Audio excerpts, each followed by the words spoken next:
Clasificación A. Apto para todo público.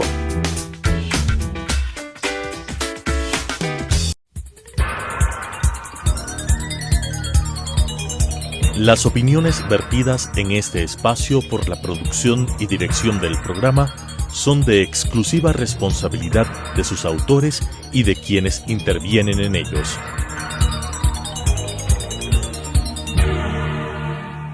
Telesucesos Canal 29 presenta Enfoques, pensamiento libre y crítico. Día a día buscaremos diferentes visiones para la comprensión de la realidad del tercer milenio. Enfoques, un espacio que une noticia, análisis y opinión. Bienvenidos. Gracias por estar con nosotros una semana más aquí en Enfoques. El día de hoy tenemos como invitado a Alfredo Astorga. Recordamos que él fue viceministro de Educación, ha estado siempre vinculado con mucha fuerza a través de todo lo que era contrato social por educación al tema educativo, pero también al tema político y del país. Con él queremos hablar sobre la situación que hoy enfrentamos con un paro anunciado que nos preocupa porque pensamos que el gobierno debe tomar medidas preventivas y disuasivas antes de que el paro arranque. ¿Cómo evaluar a las pocas horas de este paro, Alfredo, lo que estamos enfrentando como país, la situación y cómo lograr reactivarnos productivamente, educativamente, luego de lo que el mundo entero ha vivido? Buenos días a todos. Creo que la situación es muy compleja, muy sensible ahorita, porque no es una protesta social, llamémosle, nítida, transparente, en donde sectores sociales con legitimidad expresan su protesta o sus consignas o sus propuestas. Creo que en este movimiento de oposición hay tendencias mezcladas. Hay un sector, yo creo que un sector grande, que legítimamente de trabajadores, etcétera, que expresan sus propuestas, pero también sabemos que por el medio corren aguas turbias de intereses políticos de determinados grupos, y eso hace más compleja la situación y más sensible el manejo, digamos, de un paro. Entonces no es un paro social cualquiera, yo creo que es un paro con altos intereses políticos del medio, cuyo efecto más grande, digamos, de llegar a producirse es apuntar hacia incluso un cambio del presidente, ¿no? Así lo han dicho incluso explícitamente el señor Issa, que bajarse un presidente no es tarea fácil, pero lo menciona como una posibilidad. Entonces es un momento muy sensible, y frente a eso hay que tomar las medidas de precaución y todo. Yo creo que hay un sector de la población, aquí hay tendencias como siempre, ¿no? Hay un sector que dice mano dura, y esa es la única respuesta, y hay otro sector al otro extremo que dice no, que hay solamente que conversar. Creo que hay que buscar medidas equilibradas. Me parece que necesitamos una respuesta firme, cierto, pero junto a esa un respeto claro a derechos humanos para que no tengamos excesos. Ahora, todos tenemos el monstruo en la cabeza, no todos, pero un gran sector, el monstruo en la cabeza de lo que sucedió en octubre del 19. Y por lo menos en Quito no queremos ver repetida una situación que llegó a límites insospechados. O sea, no queremos que se repitan situaciones, pensamos que es lógico que uno pueda protestar y pueda reclamar, es parte del juego de la democracia y parte de la capacidad de expresarnos libremente. Pero ¿cómo evitar caer en desmanes? O sea, si de pronto a alguien se le ocurre, Alfredo mencionaba al señor Issa, ya quiere acabar con un gobierno. En este momento además hay procesos de revocatorias de mandato. Es decir, hay una serie de ingredientes que el paro es uno más, pero ¿cómo lograr que el paro o los paros en genérico o las manifestaciones se conviertan en expresiones de reclamo, de protesta, pero sin generar vandalismo? Cerrar carreteras es vandalismo. Tumbar árboles, quemar llantas, no solamente atenta contra la movilidad, sino contra el ambiente. O sea, no sabemos cuánta contaminación generan las llantas, es una locura. Tumbar árboles en las carreteras es terrible, entonces atentan contra los derechos de la naturaleza, que ellos son los defensores en gran parte, pero también contra la libre movilidad de quienes necesitan o trasladarse para estudiar o para trabajar, o por diferentes razones, incluso por temas de salud. Exacto, sí, yo creo que hay una primera medida preventiva, es decir, este paro viene anunciándose desde hace rato, no es posible que la víspera se invite al diálogo. Es decir, aquí tenemos, y no por cargarle todo, pero tenemos un error más de origen. Los diálogos abiertos con el sector indígena no dieron resultados, estuvieron mal planeados, no tenían objetivos y resultados concretos. Y hubo, si no me equivoco, 3 intentos de reunión, pero estas reuniones, tú conoces, es decir, para una reunión uno tiene que ir, entre comillas, armado, es decir, con propuestas, para que la reunión no sea un fracaso. Sí, pero también hubo varios anuncios de paros previamente, o sea, este es el anuncio número X de los paros que supuestamente se anunciaron este año, o sea, había una serie ya de anuncios, ¿no? Y se fijó la fecha 13 de junio. Claro. Entonces yo creo que viene una cosa que viene de atrás, es esta mala planificación del diálogo. El diálogo como propuesta, perfecto, excelente, edificante. Sin embargo, la organización y la operación de los diálogos me parece que hay problemas. Y ahí yo creo, me parece que resalto lo que muchos estamos diciendo, hay un problema de la asesoría del presidente que no funciona en los mejores temas. Y luego ya en el enfrentamiento, es decir, hay una serie de grupos que están más o menos identificados, no sé cómo va el tema de la inteligencia, pero grupos que son violentos, que son pequeños grupos enmascarados, que saben que pertenecen a tales células, a tales otras. Creo que también implica una focalización sobre eso para evitar que se vayan los desmanes. Y algo muy importante me parece que es la dirección de la represión. Si no puede dejarse tampoco al azar que los policías hagan lo que puedan y lo que quieran. Tiene que haber una dirección que pueda ir manteniendo, digamos, la táctica correcta para evitar que estos desmanes se vayan de las manos. Me parece que por ahí va notas de prevención y notas de enfrentamiento que son inevitables. Y ojalá se pueda focalizar para evitar, digamos... Y además abrir los canales de diálogo que nunca deben cerrarse. O sea, por no deben cerrarse, siempre debe haber canales de diálogo abierto. Hay líneas mínimas que deben respetarse, que no deben cruzarse jamás, pero mantener canales de diálogo para ver y cómo llegar a acuerdos importantes. Ahora, hay que revisar las propuestas. No todas son propuestas locas. Hay algunas propuestas legítimas y que responden a inquietudes nacionales. Es decir, por ejemplo, el tema de las medicinas. Frente a eso hay que abrir un diálogo, pero ya no solamente de ofrecimientos o de conjugar en futuro las frases. Es indispensable, ¿no es cierto?, planes concretos para solucionar ese problema. Ese es uno de los problemas de la huelga. Hay otro, por ejemplo, de fondo, que a mí es el que más me atrae y el que me parece que más proyección tiene, es el tema de la minería. Todavía no tenemos una propuesta. ¿Qué vamos a hacer con las explotaciones mineras que amenazan las fuentes de agua? Si sobre estos problemas no cabe una actitud peyorativa de despreciar estos puntos. Creo que hay que meterlos al diálogo. O sea, no prescindir de ellos ni tampoco solucionarlos con propuestas. Entonces, por ejemplo, el costo de la vida. Hay sectores que están sintiendo muy fuerte el costo de la vida, el peso del aceite, de las verduras, etcétera. ¿Qué hacemos frente a eso? Entonces, los diálogos que tienen que tener... Está el tema de los bananeros, que parece que se van a insertar. El ministro dice una cosa y los bananeros dicen, no es cierto, no se ha cumplido.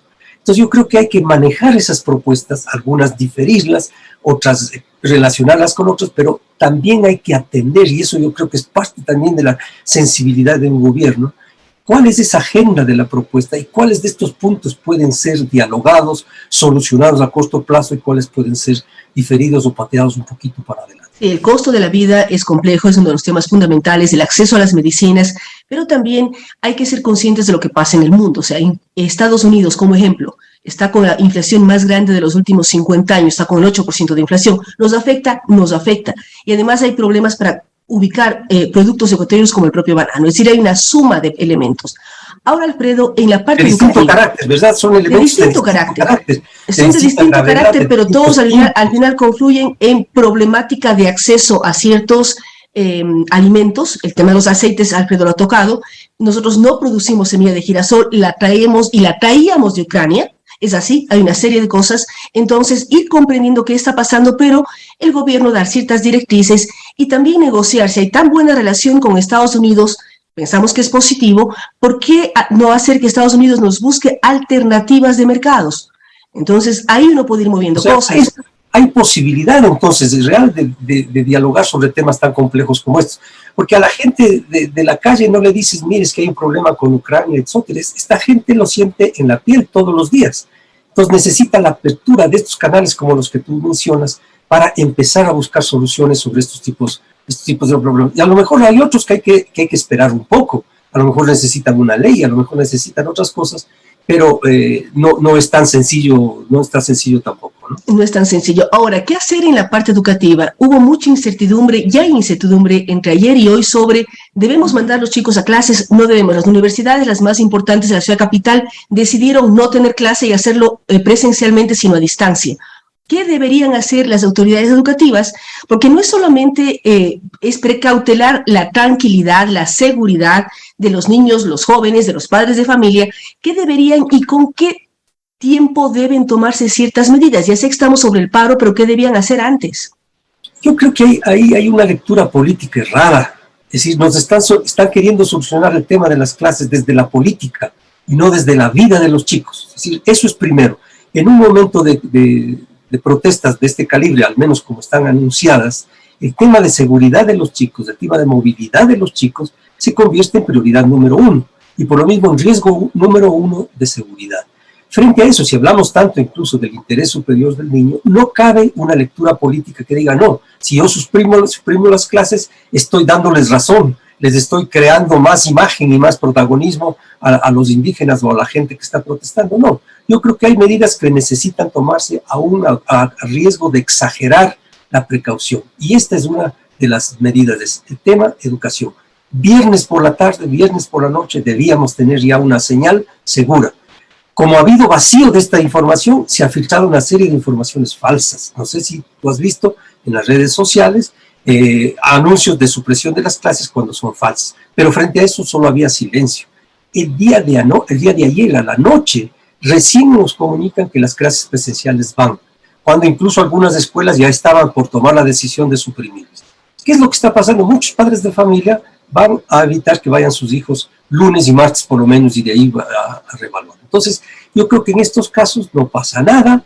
Si es que el viernes se anuncia, se suspenden las clases el lunes, se trata de sustituir con alguna alternativa de teletrabajo que ya sabemos y se reevalúa lunes y martes para ver qué es que sigue.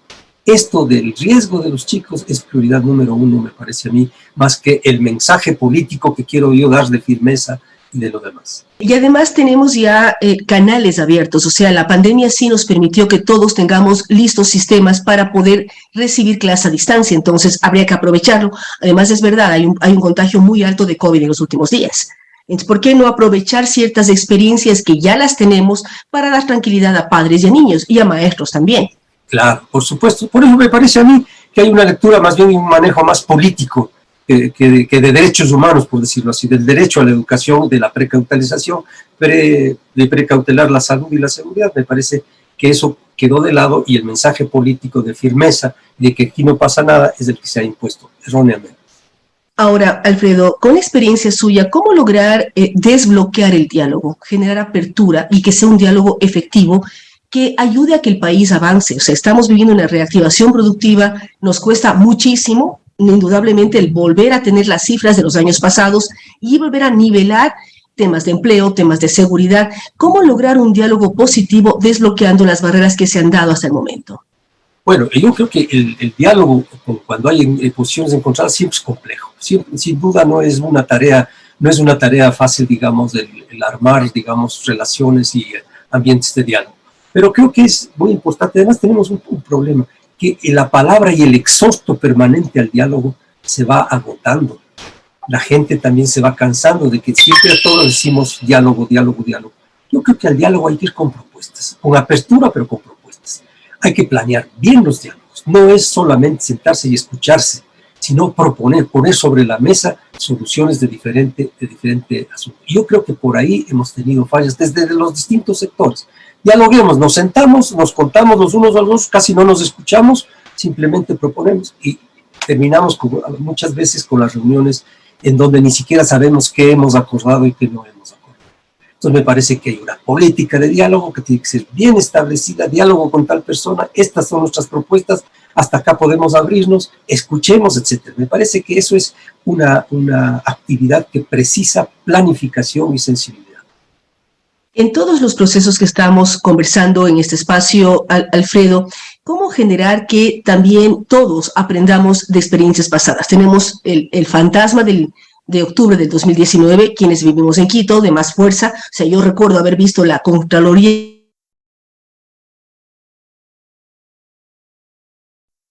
y casi con la alternativa de salir a defendernos con palos en las calles. Eso no queremos que suceda. ¿Cómo de cosas tan duras sacar enseñanzas para que permitan canales de diálogo, de protesta controlada, de todo aquello que significa respeto entre todos, respeto a derechos humanos, respeto a las ciudades patrimoniales, respeto a unos y a otros como ecuatorianos? Yo creo que frente a los hechos de octubre del 19, lo principal eran los procesos judiciales. Sin embargo, fíjate que tuvimos un proceso de amnistías terrible, digamos. Sí, y ahora se anuncia que los señores que recibieron amnistía están nuevamente caotizando el país. Eso Claro, no es posible. Entonces, la lección que tenemos, la que no debemos aprender es esta, de la impunidad. El país ha dado ejemplos, incluso verás que son legisladores del bloque gobernista que votaron a favor de la amnistía. Creo que es lo peor que pudieron haber hecho. La gente de Quito tiene el recuerdo, la gente del país en general no tiene la misma gravedad que lo que hemos sufrido nosotros de saqueos, de incendios, de violencias, etc. Y frente a eso, ¿qué es lo que hace? Amnistían a los culpables. Entonces, a mí me parece que la primera manera de aprender algo es que esos procesos tengan un juicio razonable, lógico, con derechos, con el debido proceso, todo lo que tú quieras.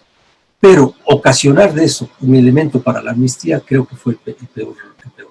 ¿Qué nos deja entonces la enseñanza? ¿Cuál es la enseñanza? Que se puede hacer cualquier cosa, porque al final, por alguna leguleyada o por algún acuerdo entre partidos por debajo de la mesa, terminan siendo amnistiados. Entonces, eso yo creo que no. Lo contrario sí sería una lección para aprender. Yo creo que otra cosa es una sistematización de lo que pasó. Y aquí yo creo que pueden jugar un papel muy importante la academia, ayudando al país a sistematizar lo que pasó en esas, para que nos quede algo. Necesitaríamos haber recogido testimonios de la gente que vivió los saqueos. Otra cosa es la gente que vivió los saqueos en el centro. Fue terrible. Y solo nos quedan lastimosamente imágenes efectistas de un lado o de otro para justificar o reprimir la cosa. Pero, como digo, a mí me parece que el punto central estuvo en el tema de la acusación y de los procesos legales que debieron haberse iniciado. Es decir, hay que sacar, y sobre todo los testimonios, porque no es la autoridad, no es el policía, no es el militar, es gente como cualquiera de nosotros que se sintió bloqueada, saqueada, su inmueble destruido en un momento dado. Entonces, eso hace que todos más bien aprendamos a cuidarnos. Ahora, Alfredo, para cerrar esta entrevista, ¿cómo proyectarnos a futuro? ¿Qué debemos buscar como ciudad, como país? Además, cuando estamos en un año preelectoral ya para alcaldes, ¿hacia dónde generar una corriente de opinión? ¿Qué debemos buscar nosotros como electores en un momento dado? Pero también sin olvidar lo que estamos mencionando, lo que Quito ha vivido, lo que el país ha vivido con ciertos... No podemos hablar de paros, debemos hablar de desmanes y actos vandálicos, porque hay que hablar las cosas como son. Bueno, a mí me parece, y no por asociar con lo que hemos hablado hasta ahora, pero me parece que el país tiene una oportunidad enorme con el tema de la seguridad. Así como con la vacunación se logró niveles de unidad impresionantes, creo que el tema de la seguridad, puesto como prioridad en todas las encuestas que se han hecho en el Ecuador, posibilita, abre una ventana de coordinación de los distintos sectores. Cada sector tenemos cosas que hacer. Es importante la convocatoria, pero como decía alguna vez, hay que pasar del exhausto a la propuesta concreta. Todos los sectores, la academia tiene algo que decir, las organizaciones sociales, los medios de comunicación tenemos algo que decir. Por supuesto, la policía, las Fuerzas Armadas, el Poder Judicial, la Asamblea, etc. Creo que hay ahorita, ojalá no me equivoque, creo que hay algunas condiciones y predisposición de la gente a converger hacia ese tema de la seguridad. Porque es algo que empieza a vivir todos los días y todas las clases sociales. Eso de salir y cuidarse la vida no hemos tenido antes en estos niveles. Y el otro tema, el tema del empleo, en donde ahorita la gente está haciendo multiempleo, se sostiene con las uñas de un empleo, trata de abrirse otra chauchita por acá, etcétera. Es decir, un tema de la ocupación y de los ingresos enormes. Yo creo que si se logra a través de una fina estrategia, no tenemos plan de seguridad, seguimos hablando de Plan Ecuador. No es posible que sigamos haciendo cosas dispersas. Hay una Comisión de la Paz que dice una cosa. El gobierno de Estados Unidos se le ocurre armar una oficina de narcóticos en Guayaquil, bien. Si Israel quiere ponernos unos equipos, no puede ser así. Es necesario entonces converger, pero hacia un plan sistémico, un plan organizado, una línea estratégica. Yo creo que ahí está un papel de liderazgo enorme, liderazgo pero abierto, flexible, democrático, para poder construir efectivamente un plan de seguridad, un sistema de seguridad que no tenemos. Tenemos esfuerzos en las cárceles, en las calles, por aquí, por las motos, etcétera, pero todavía no vemos cómo esas piezas calzan en una visión sistémica que permita darle fuerza. Como la vacunación también empezó con ideas y con acciones un poco dispersas y un momento dado agarró fuerza porque todo el mundo sabía dónde había que colaborar, dónde había que poner el nombre. Es decir, hay que hacer una planificación clara. El ejemplo, como dice Alfredo, es la vacunación. Este gobierno fue muy exitoso en el programa de vacunación. Logramos vacunar a la gran mayoría de la población y se siguen los procesos. Es decir, generar planes de seguridad, de confianza en todas las áreas. Pero también en algún momento, Alfredo, para hablar sobre una reforma laboral, cuando el mundo del Internet y del trabajo, teletrabajo se está imponiendo por diferentes razones, pero también que gente puede trabajar con varias aplicaciones desde sus vehículos, desde sus hogares, pero al momento existe incertidumbre porque la Asamblea Nacional quiere poner normas en cosas que no existen antecedentes y lo que la gente quiere es trabajar y tener un acceso a ingresos para poder solventar a su familia y su vida diaria. Sí, aquí estamos viviendo un desfase histórico, ¿no?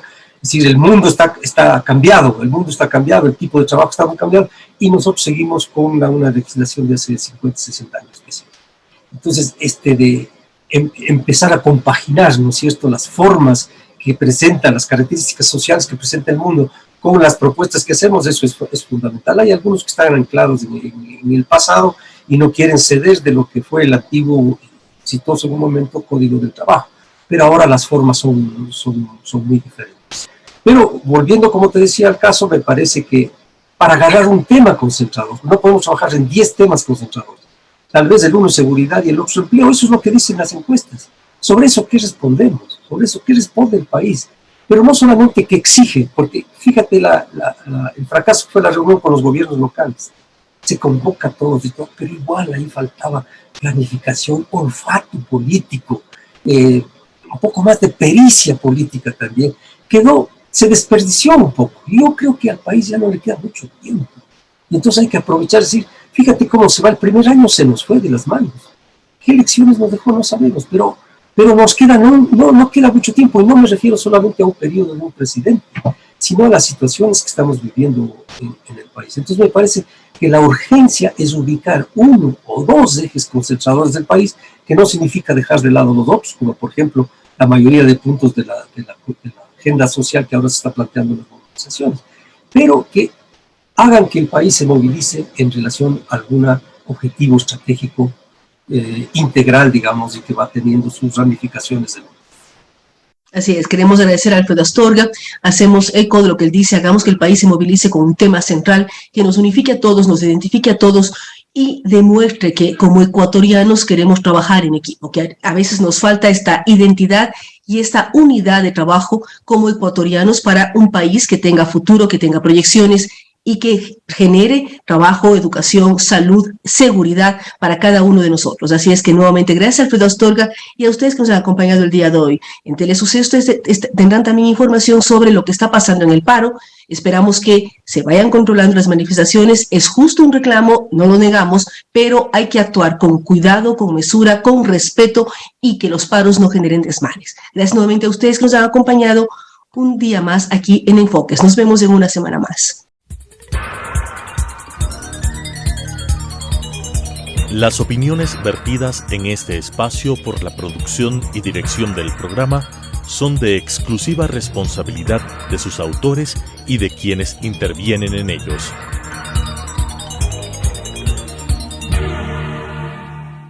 Telesucesos Canal 29 presentó Enfoques, pensamiento libre y crítico.